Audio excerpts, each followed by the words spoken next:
Hello and welcome to the 21st Century Writer, a podcast devoted to helping you, the self-publisher, navigate the new world of self-publishing, including working on the mindset that you need to get somewhere, basically. My name is Diane Patterson. I'm a novelist and blogger, and with me is my co-host. I'm Hannah Steenbach, a German author and coach. And today our very special guest is Monica Leonelle. Hi. I hope I'm pronouncing that correctly, no? Yeah, that's correct. Okay. Monica is a writer and novelist who I discovered because of a book that she has called Dictation. Now I don't have it in front of me. Oops. It's called. No, I got it. It's called Dictate Your Book, and it's basically about how you can use dictation to write books as opposed to typing them out on a keyboard. So when you use dictation, it works pretty well, and you can get a lot more words per hour. So this is of particular interest to me because typing is becoming very difficult for me. It turns out that there's a huge boom in dictation for novelists, or maybe it's always been there and I was never aware of it before. Monica also has several books on increasing your writing speed and productivity, and I want to talk to her about her path to discovering these and whether it's for everyone.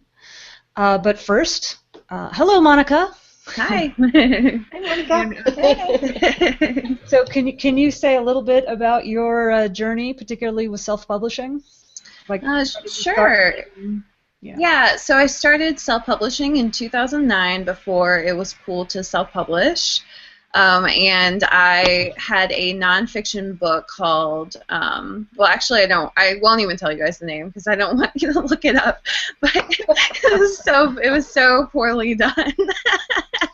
But anyway, so I had that book. It was actually surprisingly successful for how poorly done it was. It did pretty well in print, and it got republished by a French publisher who did Seth Godin, Guy Kawasaki, and Mitch Joel's books as well. So it did okay.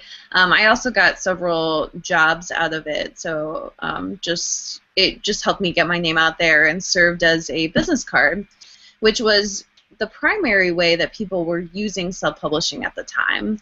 So now, self-publishing on the fiction side is a lot more prominent and also well respected and all of that type of stuff. But back then, self-publishing was definitely not for fiction unless it was just you wanted your family to read it.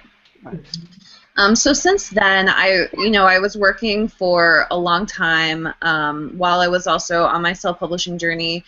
But basically, I eventually opted out of the corporate lifestyle and kind of the full-time W-2 job stuff, and I started doing copywriting, freelancing for several years, and then just in 2014, I was able to transition into a full-time author career. Wow. So that's so it wasn't like overnight one of these, I think I'll self-publish, and then the next week you're buying your Maserati. No, definitely not. I still can't buy a Maserati. Well, we can get into this. I know people who have them. It's not. All that means is that you spent a lot of money on a car. Yeah. So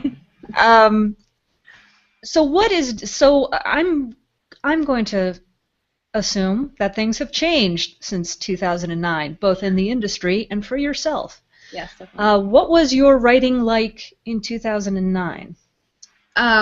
Well, yeah, I mean, again, it was nonfiction, and I was writing more to become an expert, or to build myself as an expert. So I actually, with that nonfiction book, I actually was offered a bunch of speaking gigs, and I also... And yet you don't want to say what this book is. So let me give you a hint about the book. It was about social media, and social media was hitting huge at the time, and there were a ton of books coming out about how to use social media in corporations. So a lot of companies were trying to get on the social media bandwagon, and Yeah, that's what I wrote the book about. I'll tell you, it's called Social Pollination, and it's probably still available in print. I don't think I ever even got it into ebook because ebook was not, like, it wasn't something you could do, and I think a lot of people don't realize that is even as early as I think 2010 was maybe when when the KDP dashboard was even available, and they were the first ones. Like even like in 2012, I think Kobo finally became available and like iTunes, but Amazon was the first to let you upload your ebook. So really, our little ebook industry has only been around for 4 or 5 years, which is just so crazy to think about. So yeah, so I think what changed, so I definitely wanted to write fiction, and I have had a lot of false starts with fiction. So I wrote a book, and it was in 2011 that I published it, also in print. And then since then I've just improved at my craft for fiction and that sort of thing. So and then I didn't write any other nonfiction until I started the Growth Hacking for Storytellers series, which came out, the first book came out in March of this year. Okay.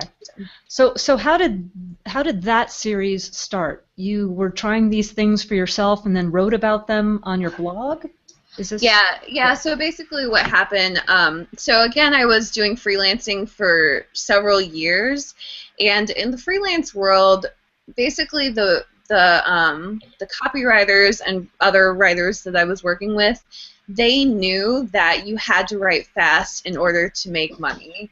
Like this was like very obvious to them, because any freelance work, you're essentially trading your time for money, right? Like you have like some sort of hourly rate, or like even if it's a project rate, you still, you know how many hours you did for that or whatever it might be. So they were very good at this cost analysis, or like this ROI, and they were all writing about 3,000 to 4,000 words per hour, and that was something that I was like not anywhere close. I was like 1,000 words per hour, and I thought I was a fast writer because a lot of people were like, oh, I can write 500 words per hour. So I thought I was fast at 1,000.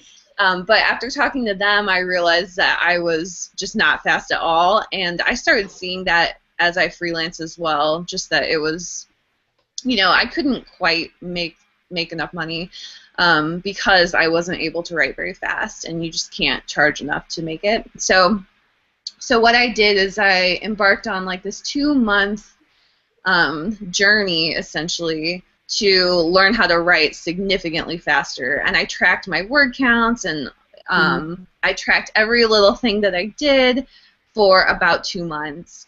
And after that, I was able to write, I was hitting about 4,000 words per hour, or a little bit over. So I had figured out how to essentially match what they were doing and what was the industry standard for that particular profession. And so, this is still for copywriting, right? Yeah, it was for like copywriting, freelance. So like a lot of freelance right now is like major blog posts for kind of the big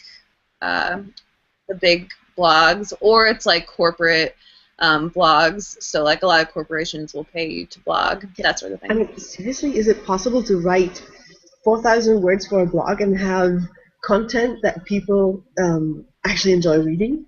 Yeah. I mean, so this was also at a time where I don't know if you're as familiar with the blogging world, but a lot of people were buying epic blog posts at the time. Yeah. So I don't know if you've heard that phrase where it's like the 4,000 to 6,000 word blog post or whatever it was. That is like the another thing they were called was, oh, I can't remember what it was, but like the, like the go-to source. So a lot of people were trying to buy those.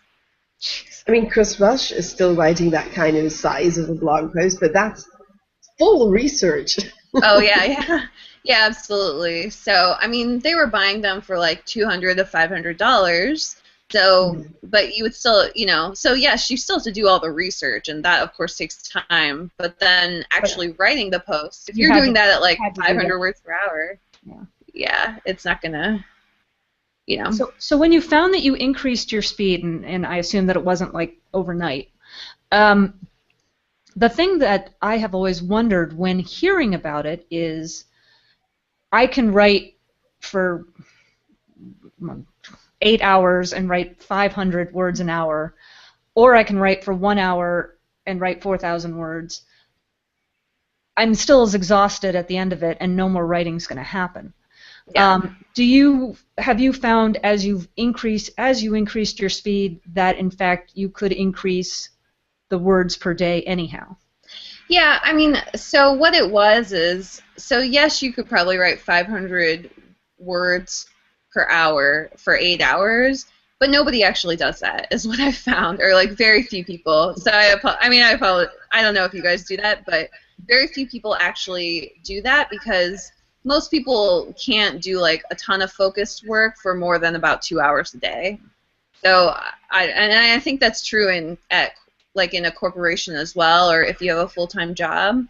Unless you're like a lot of full-time jobs, you're doing like some mindless stuff, or like you're checking email or whatever else it is. But like that focused work, I think most people max out at about 2 or 3 hours a day. I'm done by 1 in the afternoon. It doesn't matter exactly. whether I started at 12:30 or if I started at 7 in the morning. Right. I'm done at 1. Exactly. Yeah. So yeah, I think it's more that it's not. So yes, there is still a cap. So the cap that I've heard is about 10,000 words a day. That seems to be like if you're writing 5 days a week, 10,000 words a day is probably your max, and you're probably not going to quite even hit it every single week or every single day. But it's the idea that you can get it done much faster. Whereas if you were doing it, if you were doing it for 8 hours a day, you might not. I don't know. You might not get as many of those hours in as you think. So. And I mean, writing that quickly, it probably means you have to know exactly what you're going to write in that time. I mean, Yes. you need to have that scene in your mind. You need to have that chapter plotted out and just let it out onto the page. Is that what you do? Yeah, I definitely do a lot of pre-production where I write out not just my outline, but also I do what I call beats, and I think this is a pretty familiar term to most people. So the idea is it's just a much more detailed outline, and you're writing, paragraphs. It's not just like a line or two about your chapter, but it's like, 5 to 10 paragraphs about what happens in that chapter, and just, you're essentially working out a lot of your story beforehand. Mm-hmm. So in 2013, you move into fiction writing?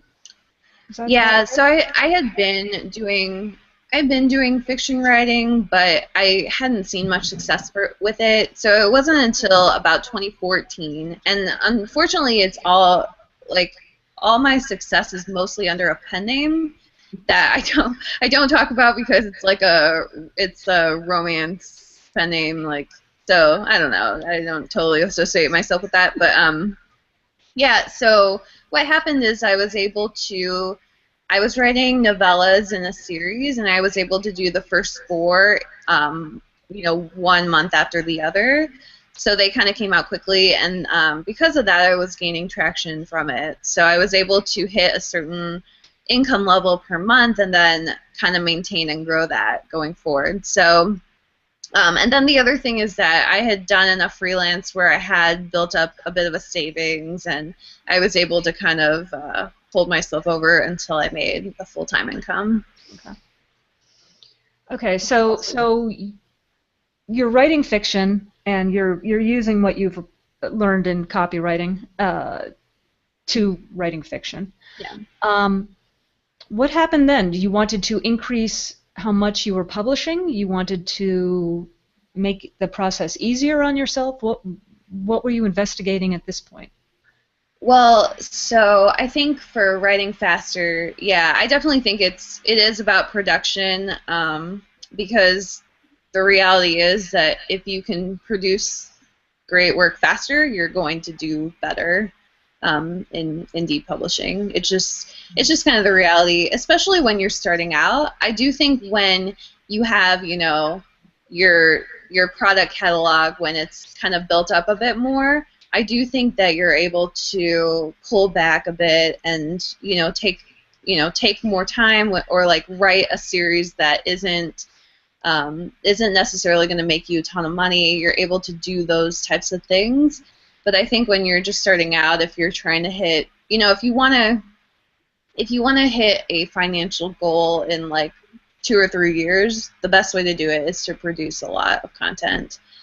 So that is kind of the phase that I'm in right now. I mean, the other thing is that, again, the freelancers knew that you can write fast and write well. I don't think that was a message that the indie author community had heard, and they had actually heard the opposite, right? Like, the faster you write, the shittier it is, or the crappier it is. So they had heard the opposite, but so with Write Better Faster, for example, that book was to kind of bring this message of you can write fast and write well to the indie author community, because I didn't think that it was a message they had heard before. So now you're into dictation. Did you know about dictation all along, or was this a recent discovery? Yeah, no, dictation I've been doing since 2012, and so it's been around for a very long time. It is getting the concept is getting a lot of notice in the indie publishing community right now, and I'm not sure why that is. I don't know. I think it's a lot of different trends converging, because there are a lot of authors, for example, who have been now doing this for a while, and they're looking for ways to kind of create more work-life balance, or whatever it might be. So they're looking for ways to improve their processes. I think also the technology has gotten a lot better. I think the resurgence of podcasting is a big thing. A lot of authors are getting into podcasting or listening to more podcasts. So just the prominence of audio is larger, and then also I think just in our world, I think there's a lot more like voice-activated command stuff. Like we just bought a CRV, for example, and so now we have all these like Bluetooth connectivity stuff where you can like call people from your dashboard, and so I think other like systems like your Xbox, your car, your phone, like everything has these voice activation or like these voice commands that you can start using. So I think just the idea of communicating out loud has just gained a ton of prominence, and authors are starting to see that and looking at ways that they can improve their productivity using that same technology. I haven't typed a text in years. Exactly. Since there was voice recognition, I'm like, great, text my husband. Right. Yes. Exactly. And the funny thing is, I'm the opposite. I love typing. I can think much better when I type. I tried voice recognition once, and it was just horrible. I broke my collarbone 2 years ago, pretty much today, 2 years ago, and of course that meant I couldn't type for 2 weeks or something, or I could only type left-handed.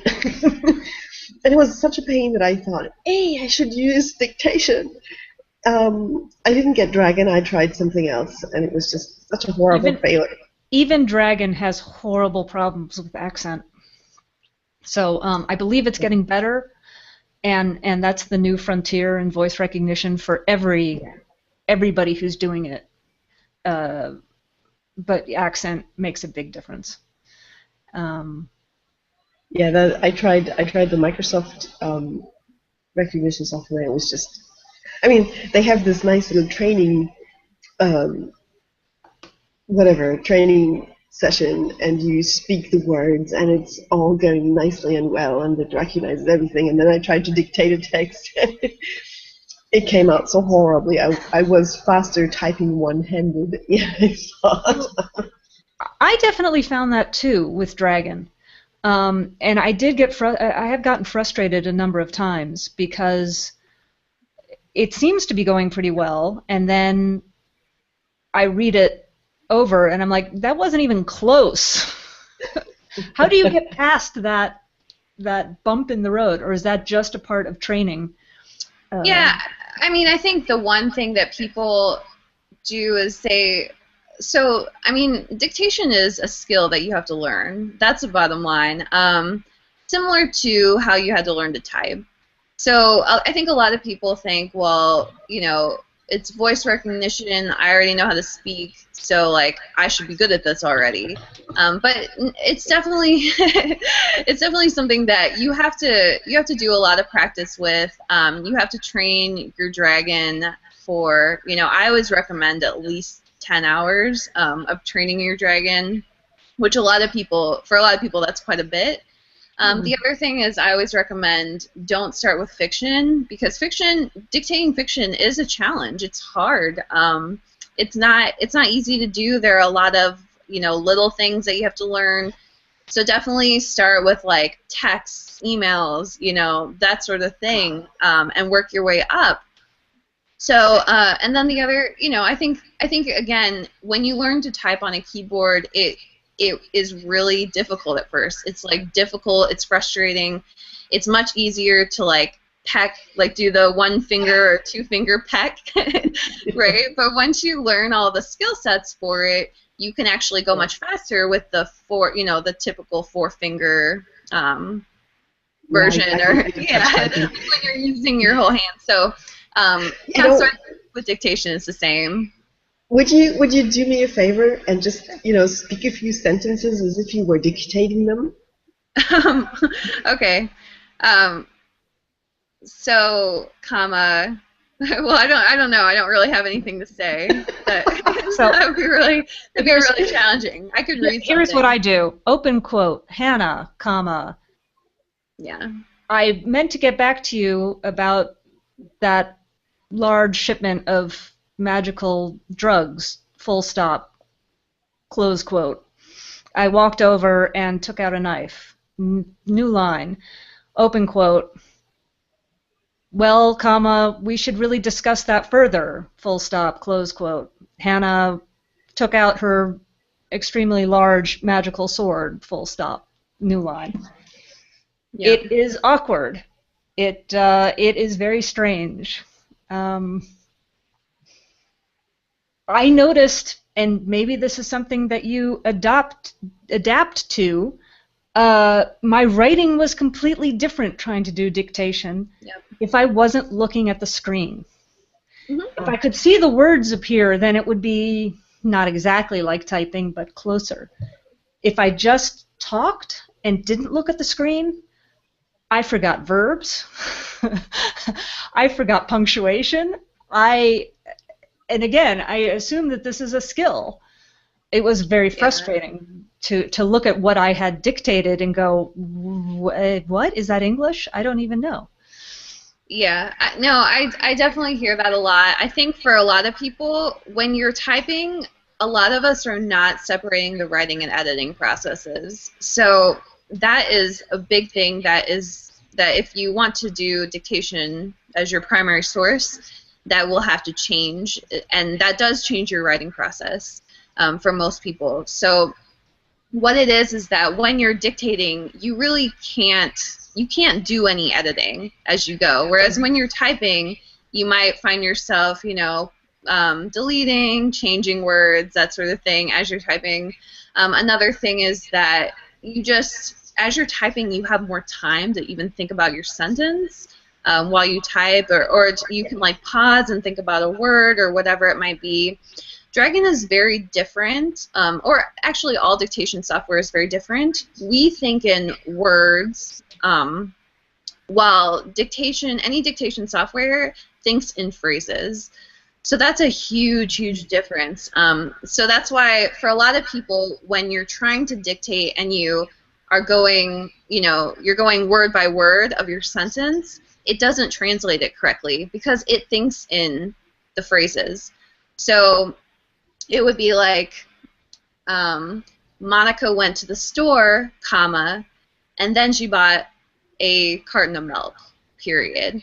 So that's how Dragon thinks, where you have to say that first phrase, quite quickly. You have to essentially, like what I say in Dictate Your Book is, think your sentence, speak your sentence, because you really do need to think that phrase And then you can do, your punctuation mark or whatever, which is usually a comma, and then you think your next phrase, and then it's a period or whatever it might be. But you have to, it's really a rewiring of your brain in order to use it. And you have to switch from that thinking in words to thinking in phrases, and also separate those two processes of writing and editing. So maybe during your editing process, you have to go back and figure out, is this the word I want to use, or is there a better word, that type of stuff. That's fascinating. I never realized that, because I'm one of those people, I write and edit constantly at the same time. I circle back, I edit, I reread, and then keep going with my story. So this is that's a hugely different text creation process, let me call it that way, because it doesn't feel like writing if you dictate. Right. Do you do an editorial pass right after finishing dictation? Well, so clean it up, make sure that it wrote down courtyard and not Fort Smart. Whatever. Yeah, exactly. So again, I've been doing this since 2012. So actually, my writing process and my dictation process, those two things have kind of merged in a way, where the way I write has been influenced by the way I dictate, and then the way I dictate is influenced by the way I would type. So I don't feel like I really notice those differences anymore. As far as doing an editorial pass, I do those, and what it is I just, like, anytime I find an issue with the way the software, translates something, then I write it down, and I just do find and replace on a lot of it, because a lot of it comes up over and over again. So it'll be like a name that it gets wrong or something similar. It'll be like, for some reason, when I say the word already, my dictation software it picks it up completely incorrectly. So instead of training that, I just do kind of a find and replace on that. But yeah, I mean, I think because I've been using it for so long, I think I don't really notice those things as much anymore. And then during my editing process, a lot of times you're changing enough stuff, or you're like reading through it again at least anyway, and you can fix just like the little minor errors. So. Okay. So so I have one question. I was reading in the Dictate Your Book about the setup that you have. I mean, there's the setup you have at home by your desk here, and then there's the setup you take when you go walking. Yeah. And you mentioned, like I would use my phone, and then you mentioned using the iRig, and I couldn't figure out why I would need that if I'm using my phone. Well, so there are a couple of different parts of your dictation setup. So one is you have the software, of course. So when you're out walking, you don't have your software with you, so what you have to do is record an audio file. Right. And you can record that any way that you would typically do it. You guys are podcasters, so you know how to record audio files, of course. And then the other piece of it is the microphone.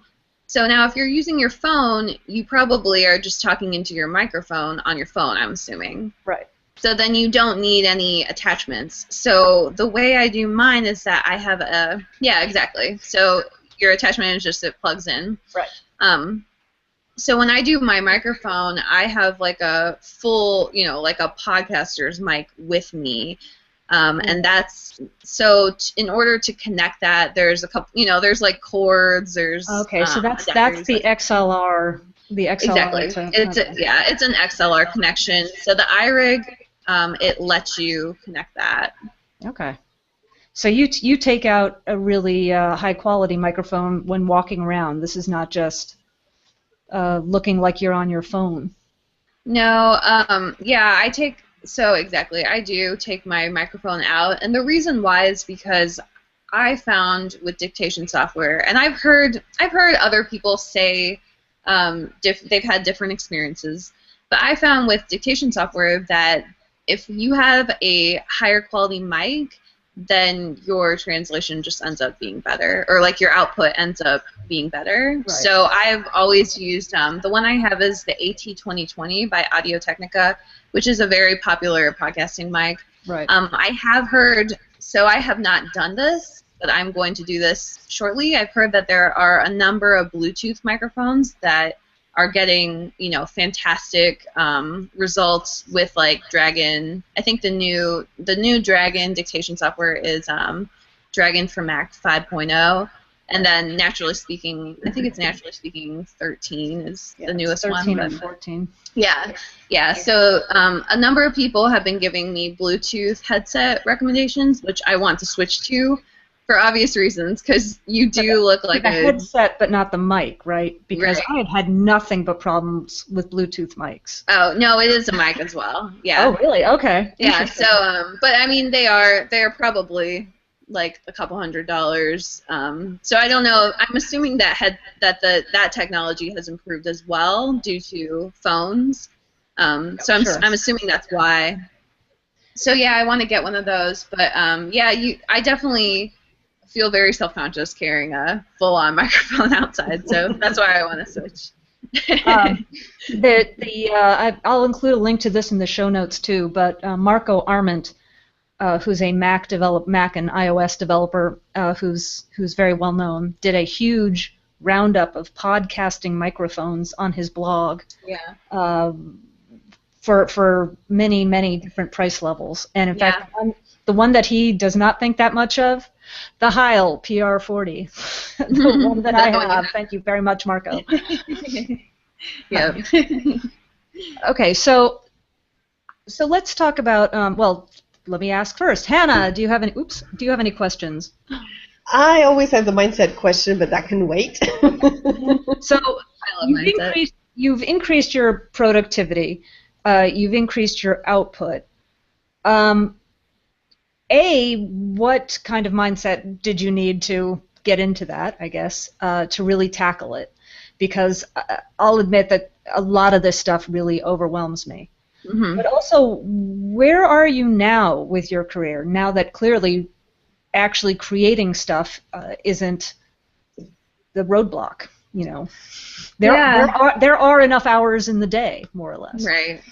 Yeah, so as far as mindset goes, I think that the challenge that I had was writing on a consistent basis. So that's like not even anything to do with dictation. That's just, sitting down and writing every day. I think that was a huge challenge for me.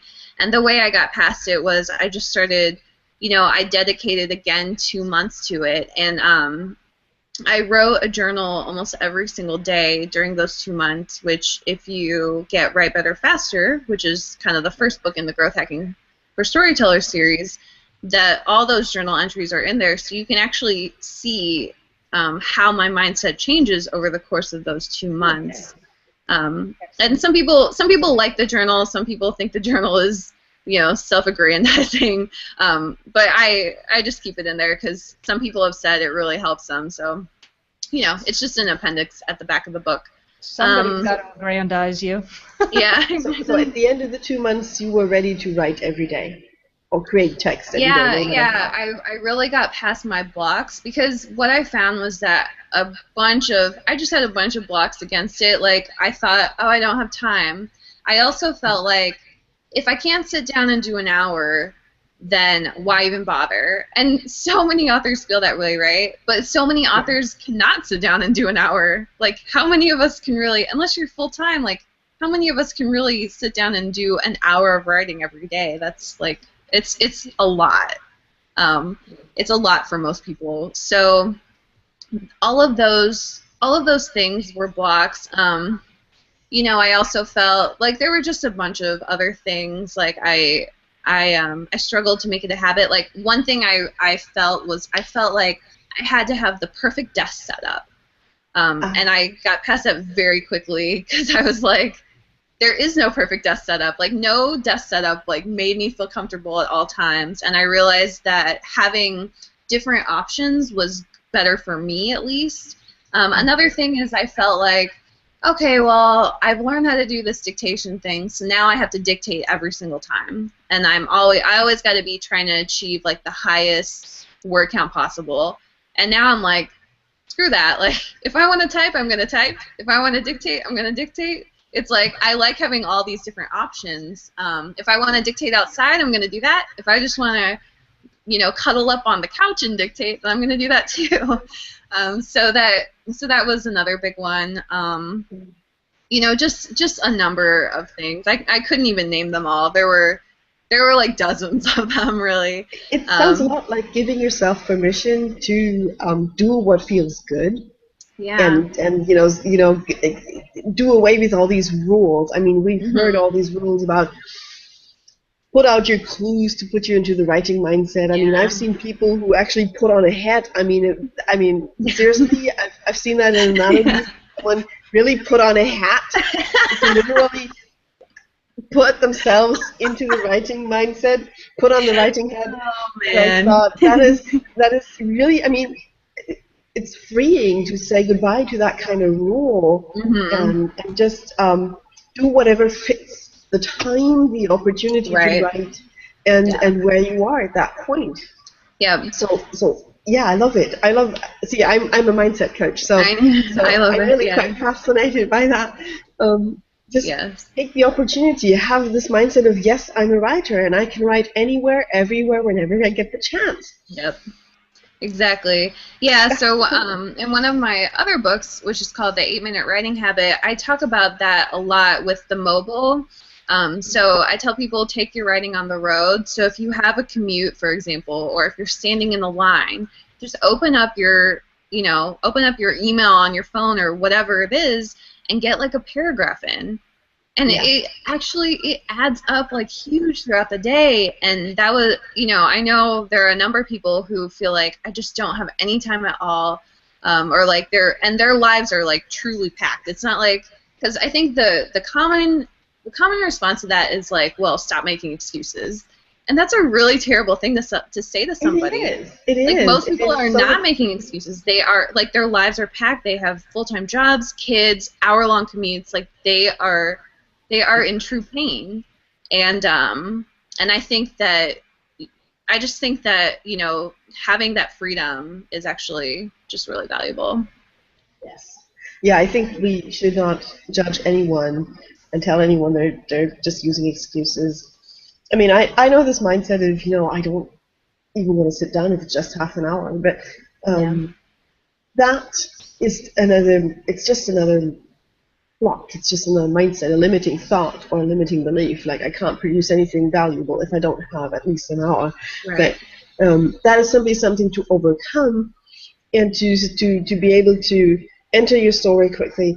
I don't plan too much, which probably slows me down.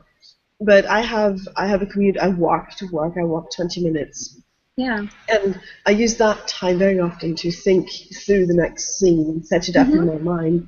And so when I get the next chance of writing, I have that scene already figured out. I know what's going to happen. So I can sit down and write my, 700, 800 words in half an hour or 45 minutes, and I have it done, and then I can move on to the next scene. Yeah. Yeah, exactly. Yeah, I think using those in-between moments is really important as a writer, and I think that's true. Like, another thing is people are like, well, you're a full-time writer, so you have all this time. That's not actually true for me, at least. I mean, I am a full-time writer, but I still don't have as much time as people would think to actually write. I'm doing a lot of marketing, I'm doing admin, I'm working with my assistants. I have all sorts of stuff around, like with my family or around the house that I have to do. I have errands just like everybody else.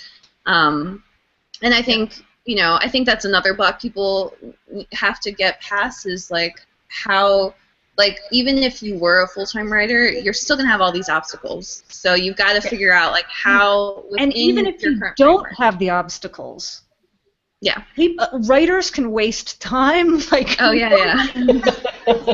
no, wait, I need to research the decade before my story happens. Researching the year my story happens isn't enough. I need to research, what, I should just do the whole century before my story happens. I should we can waste time like nobody's business.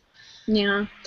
Research is one that I hear a lot, is people feel like they are excited to research their book, but then actually sitting down to write is not like it doesn't happen as easily. So that's another block that people have to kind of get past is, you know, when do you transition? When have you done enough research and it's time to write? Yeah. So you must get this question a lot. I know that it's a block that I have. Even though I know that some of the best stuff I've written pretty fast. Mm-hmm. I still have a block against, if I write fast, then it is crap. Mm-hmm. Yeah. Yeah, I mean, you know, I think, yeah, it's hard to, I think the best way to get past that block is to look at evidence, and that's true of all blocks, really. It's like to look at and create evidence that's contrary to the block.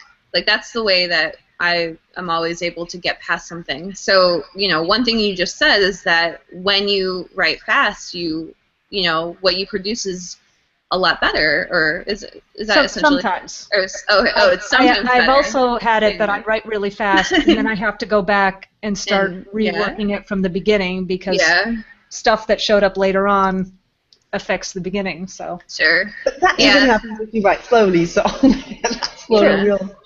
Yeah, so one distinction I would make there is the difference between writing fast and writing in flow. And I don't know if that's what you just said, huh? But yeah, it's like there's a big difference, right? If you're forcing yourself to write fast, it is going to end up being crap. Whereas if you get yourself into flow and then you're writing fast as a result, then that's going to end up being magical. A lot of times, like it's very good content. It's, you know, it like comes together without you even realizing it, type of thing. So. And you talk about how to evoke flow and write better. Yeah, I think a big part of getting into flow is making a lot of your decisions ahead of time. So as many decisions as you can make ahead of time, and I think that's why writing beats, for example, helps you just write much faster because you make so many of your decisions in the beats, and then as you're writing, you don't have to stop and think, you know, how do I want to handle this? So that gets you into flow, and then also just focusing. So one thing I talk about is the Pomodoro method, which is 25 minutes of focus and then 5 minutes off for a break. And so during that 25 minutes, you have to be, you know, you have to be on track, like no internet, no nothing. And that also helps you just really focus in and get into your flow. And especially if you've done your beats or, you know, your detailed outline beforehand, your writing, you'll get into that flow and your writing will be a lot better because you're in flow. Like I think writing fast doesn't always produce better writing, but writing in flow always does, in my opinion. And that's something that a lot of people can wrap their head around.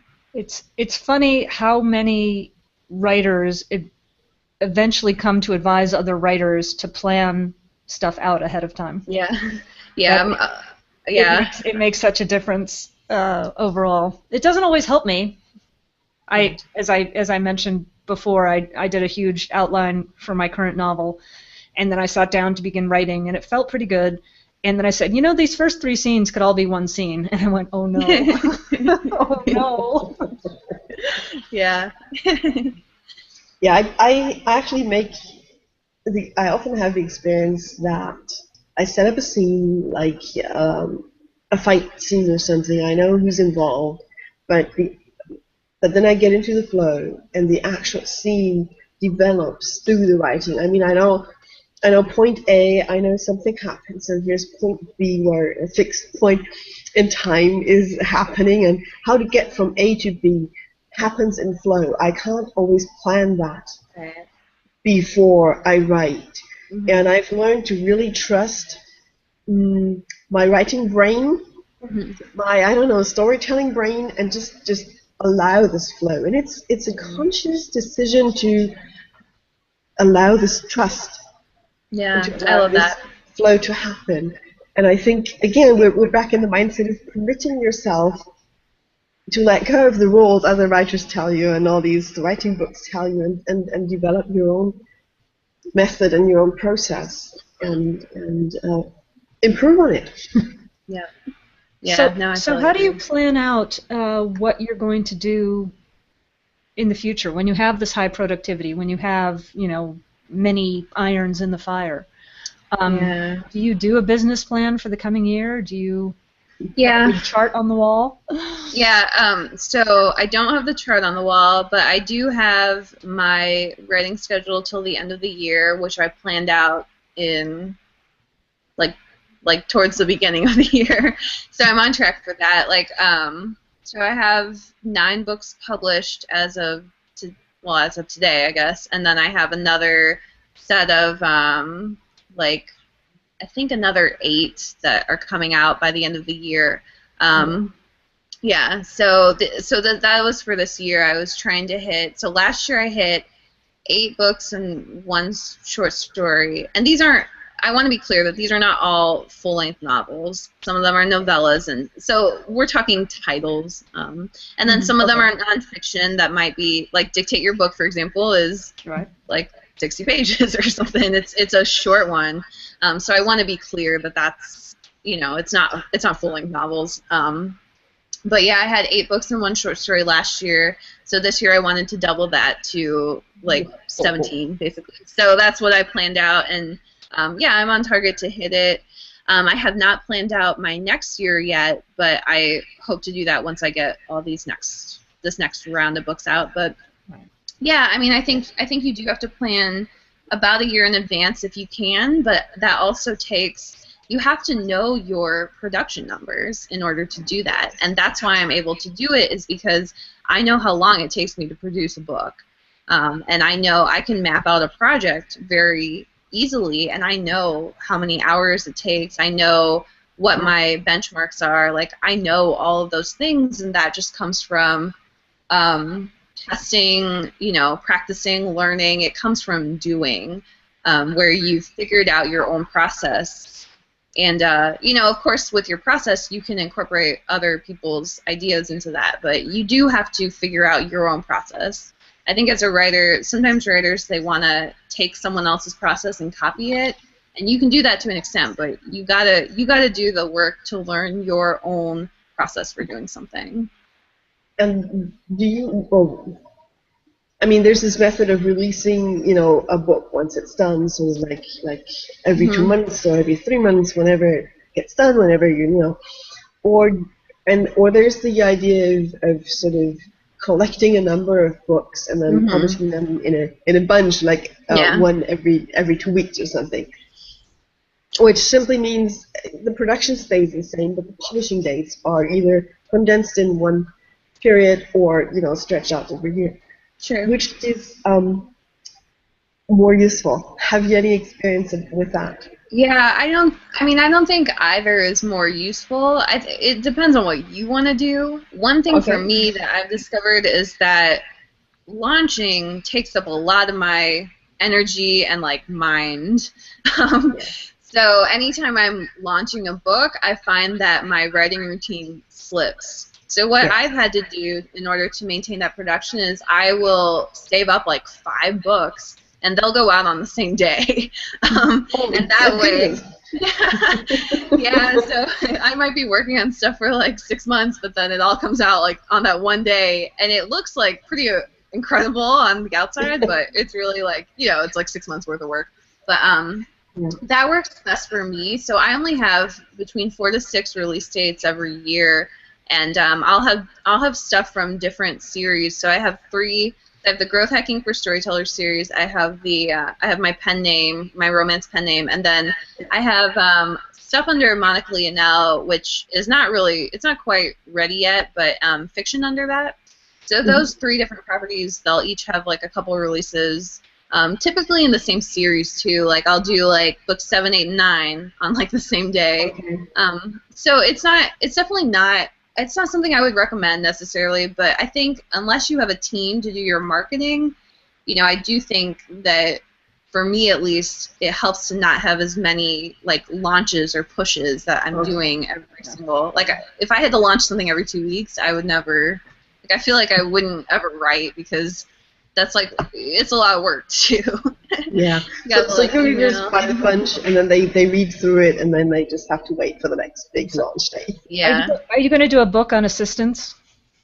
On assistance. On assistants. No, I wasn't playing. I have a blog post about it. Or 2 blog posts about getting my first assistant. It's at prosonfire.com. Okay. So I don't have the exact link, but it's it's one of the more recent ones. I'm clever. I can look it up. Yeah. Yeah, I have a couple of posts on that.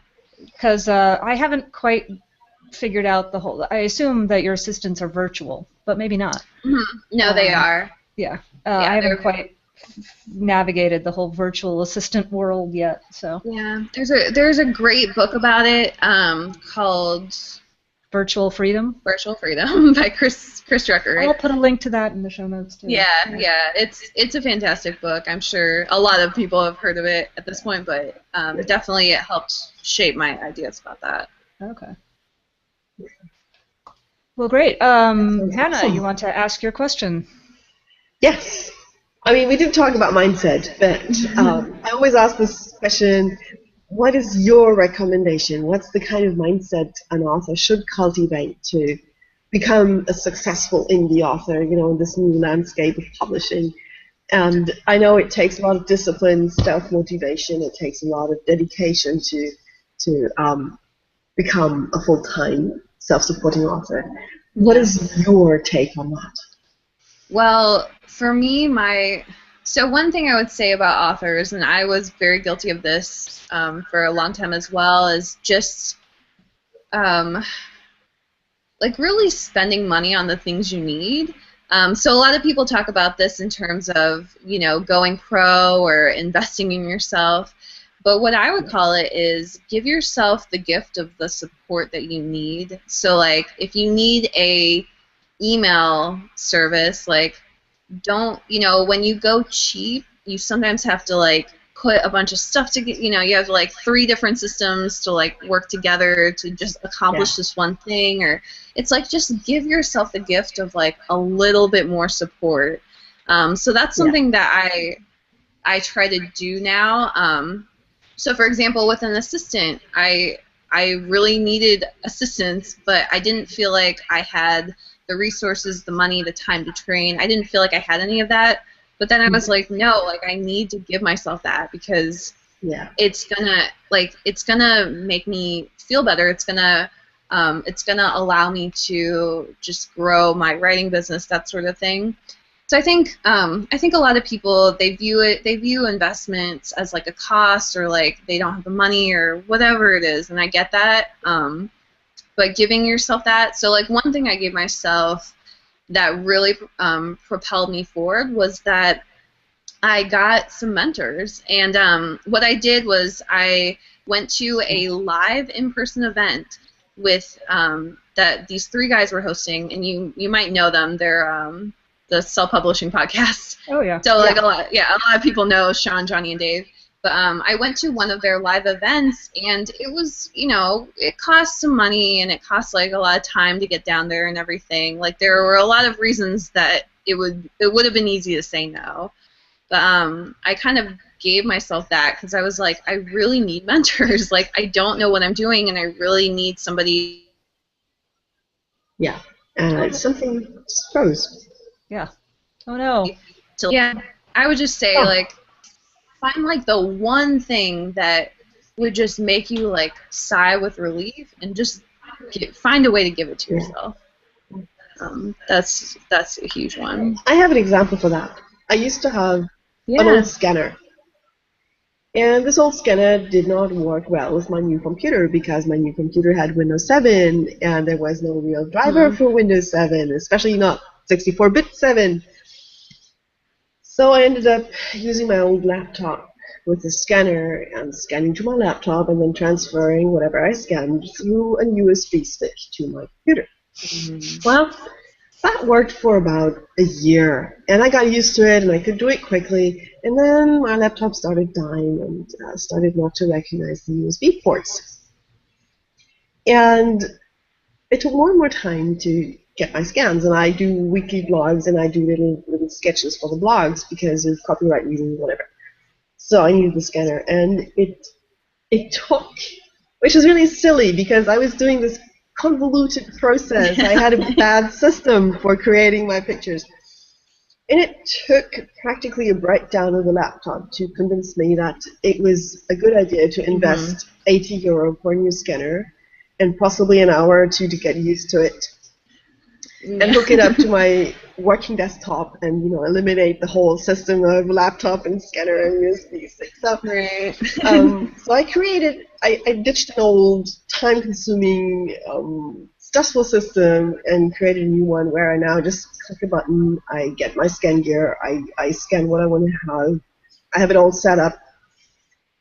And sometimes we need this little kick in the ass.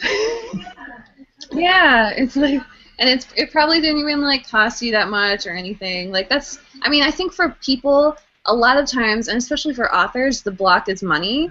So one thing I tell people is practice in your bathroom.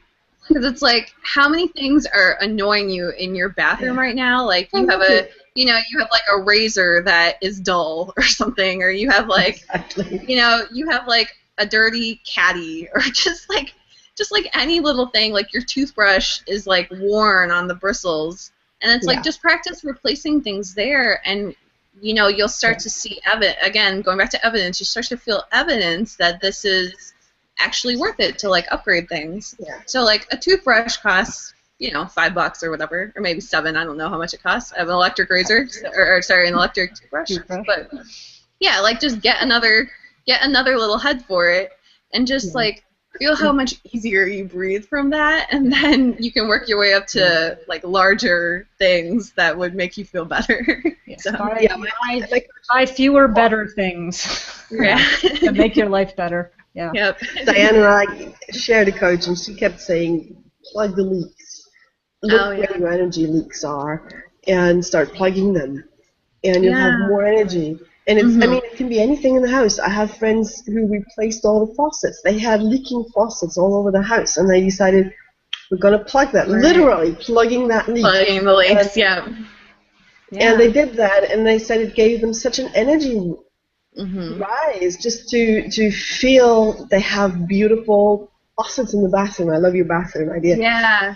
And it made life so much better. And I mean, we all have stories about that. I love it. So my scanner story is one of them. And it's interesting to call them systems. It's a big word for how you do things. Yep. But if it's a system, you can treat it as part of your business, and you can actually look at it and improve the systems. And I think that's an awesome mindset to look at your process as author and marketer and business person, because that's what we are. Indie authors are business people. To have an open mind about your systems and be ready to learn and try out new things and see if it helps your process. Yeah. Definitely.